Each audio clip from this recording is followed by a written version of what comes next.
This summer, the world's greatest athletes are competing on the global stage in front of an audience of billions. They've been training their whole lives for this moment, and now you get the chance to hear their stories up close and personal. This is Nike On Air, a series about elite athletes brought to you by Nike. You'll hear from the world's fastest woman, Tatyana McFadden, the breakout breaking star Sunny Choi, basketball legend Dawn Staley, and more. Listen to Nike On Air starting July 7th, only on the Womanica podcast feed. My racing chair is all carbon fiber. It's black. It has 3 wheels. I sit on my legs and I'm bending over. My gears are my arms. So how fast I want to go that day is how fast I'm pushing it. And in the race, when I get down to the last mile, I am so nervous. Like my heart is pounding outside my chest. I feel like I can hear it coming into the last stretch when you have the crowd cheering for you. You know, you also get chills too because everyone's so excited for you to come through. It's Tatyana McFadden in 6. And they're cheering your name and you're giving everything that you have left. I think it's pretty thrilling, and it kind of does remind me of NASCAR racing a little bit. Hello, everyone. I'm Tatyana McFadden, 20-time Paralympic medalist, 8 gold, and a 24 major marathon winner of Boston, London, Chicago, New York. When Tatyana is racing downhill, head down, arms pumping, she reaches speeds of up to 40 miles per hour.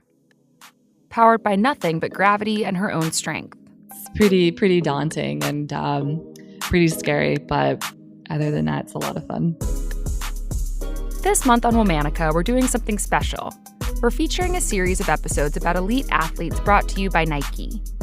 This is Nike On Air, stories of athletes who've pushed the limits of what sport can be. This episode, Tatyana McFadden, the fastest woman in the world. Tatyana knew she loved racing by the time she was in middle school. I loved training like every single day. In 8th grade, before school or after school, I felt like I lived in my track uniform and my tights and my tank top, and I was always training. I really, really enjoyed it. Growing up, Tatyana spent her weekends playing a bunch of different sports: swimming, wheelchair basketball, table tennis. But her bread and butter was track. She would race for hours every weekend and travel to tournaments across the country. By the time she started 8th grade, she had big dreams for her track career. When Tatyana's school asked her to write down her goals, which were supposed to be mostly related to academics. So, of course, I wrote my academic goals. And then on top of that, I wrote down like my 6th bullet point, like, I'm going to be an Olympian one day.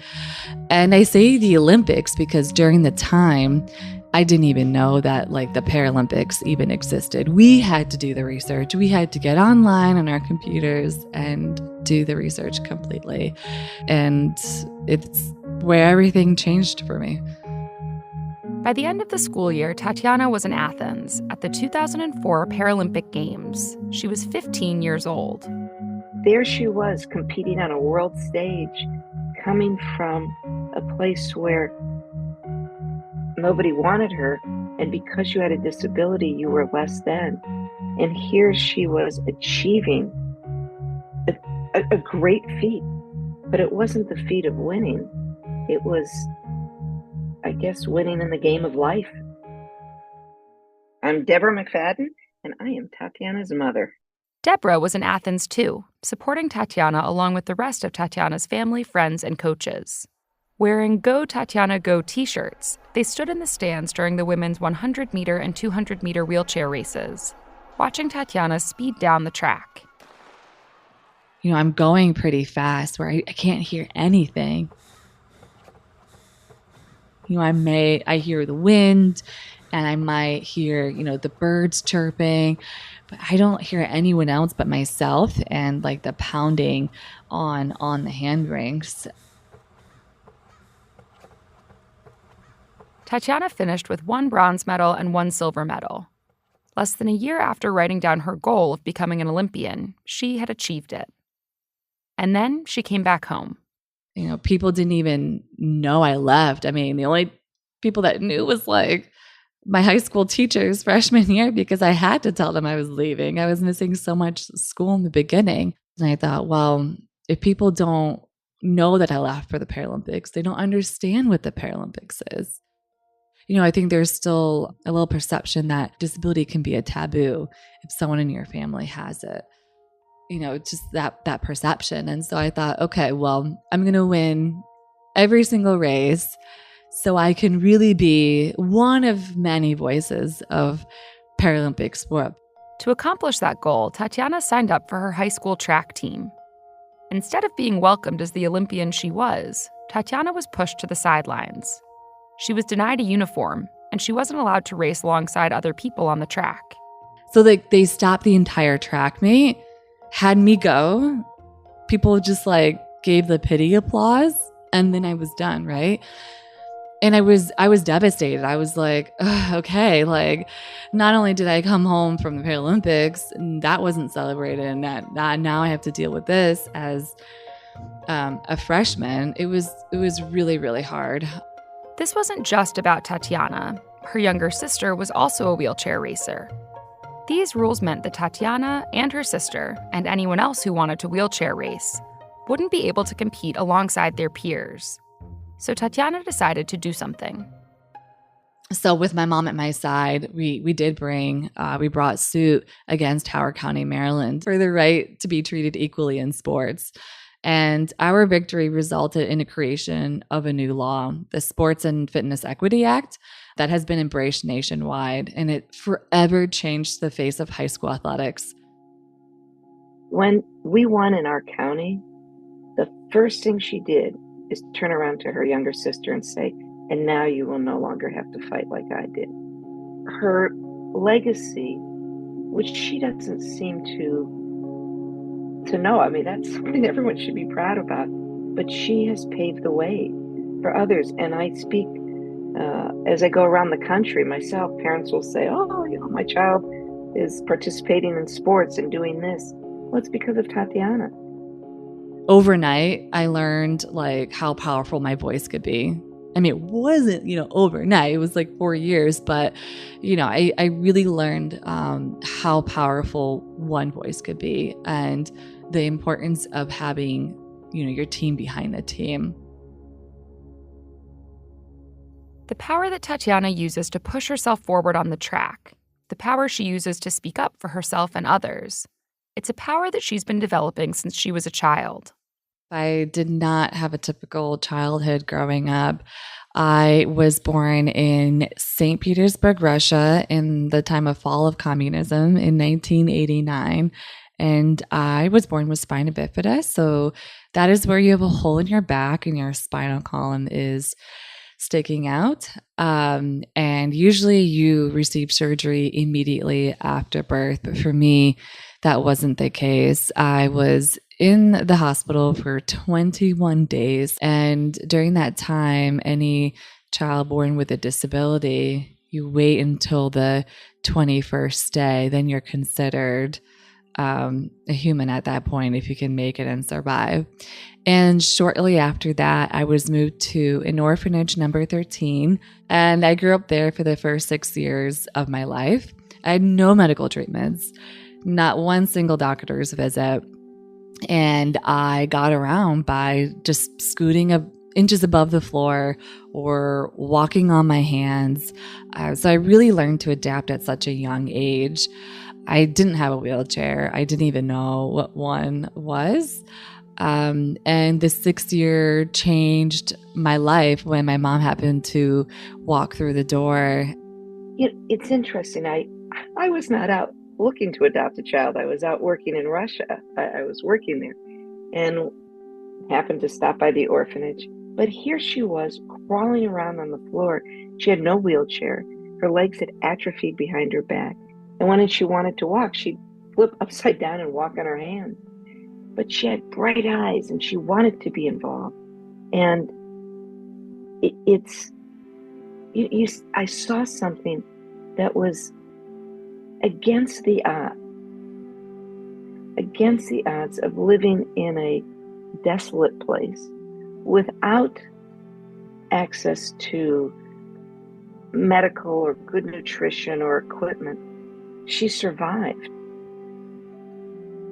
When anyone tried to help me in the orphanage, like the caretakers, I was like, Yasama, like, leave me alone. I could do it by myself. She always was saying, Yasama, Yasama. And that has been a mantra for her. It's, I can do it. I can do it. I can do it. I can do anything. And she has an exuberancy for life. Carrying her Yasama mindset, Tatyana won 4 major marathons in a year. And then she did it again. Here she goes again, going for the double in Rio. It's Tatyana McFadden who's going to win this. She's been in the Guinness World Record book twice. And McFadden, well, the best way to tell her apart is she's in the front. But she's Through it all, running through her head, Yasama. Tatyana McFadden racing off again to the front. McFadden leading the man. And this mindset kept pushing her to new heights. By 2017, she had 16 Paralympic medals and 15 World Championship medals. She had won 4 New York City marathons in a row. Yasama, Tatyana could do it. The mantra got Tatyana through her low points, too, because performing at Tatyana's level has not been without serious challenges. At the beginning of 2017, she was diagnosed with a blood clotting disorder. It was pretty scary. I picked up about 15 pounds of lymphedema. I couldn't even get into my racing chair. I couldn't spend more than 30 minutes a day training because I was so tired. I was so out of breath. And I was like, gosh, like I don't really know about this. So it was a really tough journey. Mentally, it was tough because a lot of people believe that I would have quit or that I would never get back to where I was in 2016. And that was also hard because, you feel it, you hear it. I mean, the noise got so loud. My, poor agent, she called me one day. She's like, "Are you quitting?" And I'm like, "No, never. I'm not quitting." And I'm really proud of myself that I kept going and that I didn't quit on a bad day. And I had a lot of bad days because, athletes, we have so much fear about the future and about whether if we can be on top again. And if we're not, we're like, what do people think of us? And that's so silly, but we do. Athletes really think that because we're on a world stage and, you might see us smiling on the starting line, but like internally, there could be a lot going on. Tatyana never quit. She pivoted. She switched coaches and switched her racing chair. She grew, she evolved, and she's watched her sport grow and evolve alongside her. The sport has changed. I started racing in aluminum chair with spoked wheels and little tiny tires. And my racing gloves I used to make them in a pot of boiling water. I would buy like these little plastic aquaplast beads. You would put the whole bucket in there while it's boiling. And when it all melted, you picked it up with these like metal prongs. And then you sat there and you molded it to your hand while it was extremely hot.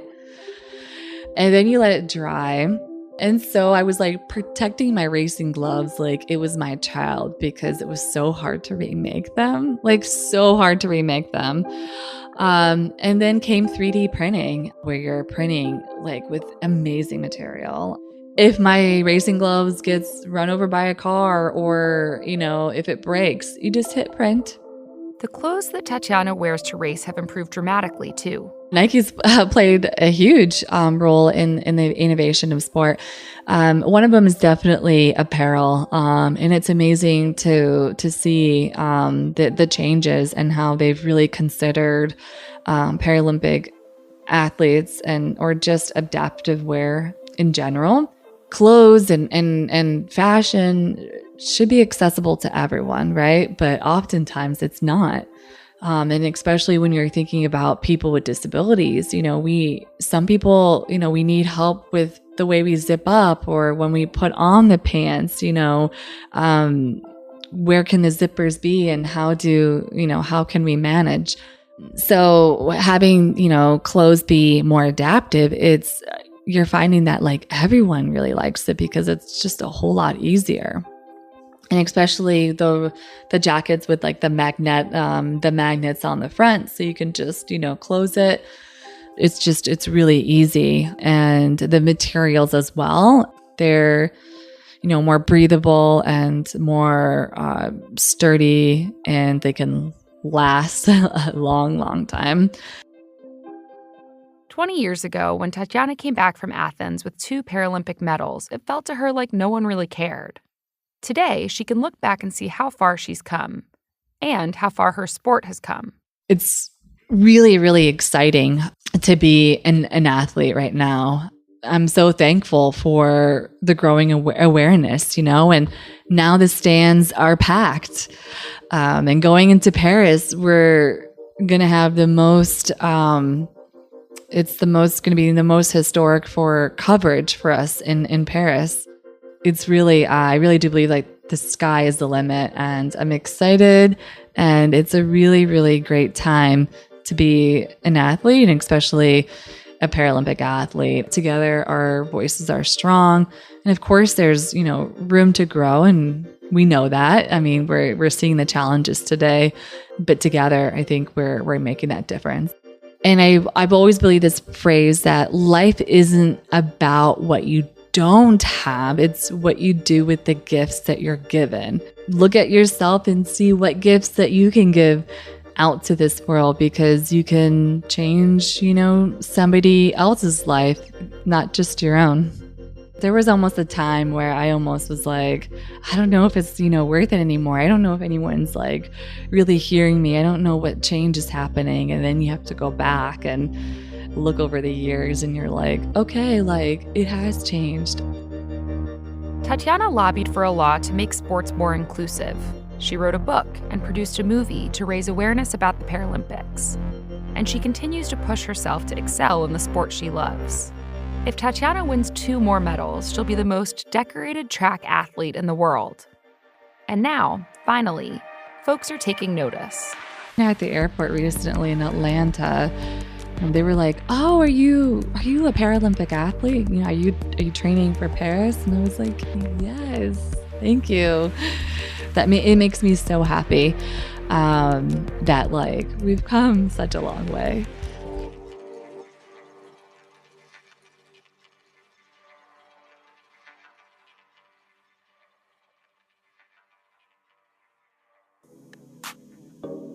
Tatyana's story was the first of 4 episodes in this series. Tune in tomorrow to hear the story of Sunny Choi.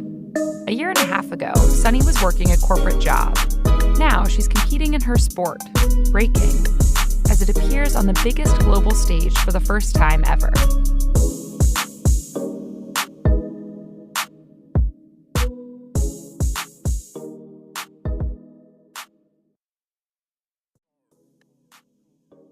This summer, the world's greatest athletes are competing on the global stage in front of an audience of billions. They've been training their whole lives for this moment, and now you get the chance to hear their stories up close and personal. This is Nike On Air, a series about elite athletes brought to you by Nike. You'll hear from the world's fastest woman, Tatyana McFadden, the breakout breaking star Sunny Choi, basketball legend Dawn Staley, and more. Listen to Nike On Air starting July 7th, only on the Womanica podcast feed. Does money stress you out? Let Facet flip your financial chaos into clarity. Finding Facet immediately put us at ease. Facet's innovative approach to financial planning ensures your money works as hard as you do, enabling members to experience the joys of having your finances in order. And that makes us Facet for life now, I guess. Visit Facet.com, FACET.com to learn more. This ad is sponsored by Facet. Facet Wealth is an SEC registered investment advisor. This is not an offer to buy or sell securities, nor is it investment, legal, or tax advice. These testimonials are from current Facet members who are not compensated. All opinions are their own and not a guarantee of a similar outcome. What's up, y'all? Janice Torres here. And I'm Austin Hankwitz. We're the hosts of Mind the Business, Small Business Success Stories, a podcast presented by iHeartRadio's Ruby Studios and Intuit QuickBooks. Join us as we speak with small business owners about the tools they use to turn their ideas into success. From finding that initial spark of entrepreneurship to organizing payments and invoices, we've got you covered. So follow and listen to Mind the Business Small Business Success Stories on the iHeartRadio app or wherever you get your podcasts. In every pair of Tecovas boots, you can expect handmade quality, first-wear comfort, and timeless Western style. Tecovas boots are always made from premium bovine and exotic leathers, and with occasional resoling, they will last a lifetime. The best way to shop for boots is at your local Tecovas store, where you'll be greeted by the smell of fresh leather and a friendly smile. Come on in, grab a cold one, get fitted by a pro, and shop the latest styles. Visit Tecovas.com. That's Tecovas.com. And don't go gently, y'all.